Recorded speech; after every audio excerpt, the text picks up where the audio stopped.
কারণ ওইখানের অবস্থাটা কেমন, ওইখানের পরিবেশটা কেমন, ওইখানে বয়ানের রুহানি জগৎটা কেমন, এটা আমি আপনাকে বলে বোঝানো সম্ভব না।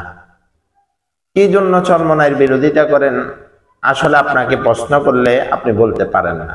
আমি এরকম অনেকের সাথে আমার কথা হয়েছে, আমি তাদেরকে জিজ্ঞাসা করেছি, ভাই আপনি চরমনাইয়ের বিরোধিতা করেন কেন, কোন কাজের কারণে তাদের বিরোধিতা করেন? সঠিক কোনো তাদের উত্তর পাওয়া যায়নি। আগামী 19, 20, 21শে ফেব্রুয়ারি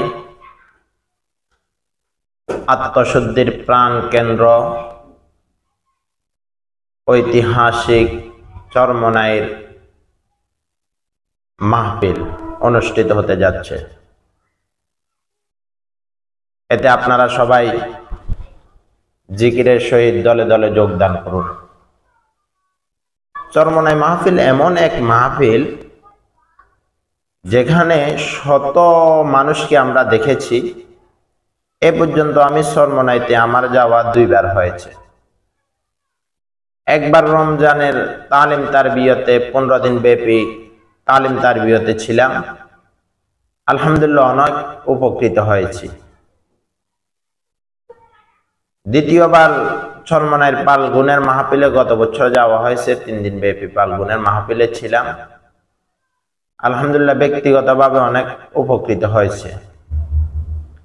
অসংখ্য বেনামাজিকে দেখেছি, তারা এই 3 দিনের চরমনাইয়ের মাহফিলে যাওয়ার বদৌলতে আল্লাহ তাআলা তাদের জীবন পরিবর্তন করেছে। অনেক বেনামাজি দাড়িবিহীন, জুব্বাবিহীন, টুপিবিহীন লোকদেরকে আমরা সেখানে নিয়ে গিয়েছি, সেখানে তাদেরকে দেখেছি। আল্লাহর রহমতে 3 দিনের বয়ানে আল্লাহ পাক তাদের মাঝে পরিবর্তন নিয়ে এসেছে। এরকম অহরহ নজির আমরা সব সময় দেখে আসছি। এজন্য যারা সব সময় চরমনাইকে নিয়ে পড়ে থাকেন, চরমনাইয়ের বিরোধিতা করেন, আপনি কেন চরমনাইয়ের বিরোধিতা করেন, কি জন্য চরমনাইয়ের বিরোধিতা করেন আসলে আপনাকে প্রশ্ন করলে আপনি বলতে পারেন না।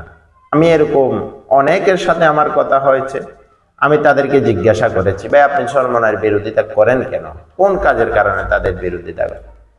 সঠিক কোনো তাদের উত্তর পাওয়া যায়নি। এই জন্য আমি আপনাকে আহ্বান করব, আপনি বিরোধিতা করার পূর্বে অন্তত একবারের জন্য হলেও আপনি চরমনাই মাহফিলে থেকে ঘুরে আসেন। 3 দিনের মাহফিলে যান, সেখান থেকে ঘুরে আসেন। এরপর যদি আপনার মন চায় আপনি বিরোধিতা করেন, কোনো সমস্যা নেই। আর না যে আপনি বিরোধিতা করার প্রয়োজন কোনো মানেই হয় না। আসলে যারা আর চরমনাইয়ের মাহফিলটা কেমন, আসলে চরমনাইয়ের মাহফিলের ব্যাপারে কেউ কাউকে বলে বোঝানো অনেক ক্ষেত্রে সম্ভব হয়ে ওঠে না। কারণ ওইখানের অবস্থাটা কেমন, ওইখানের পরিবেশটা কেমন, ওইখানে বয়ানের রুহানি জগৎটা কেমন, এটা আমি আপনাকে বলে বোঝানো সম্ভব না।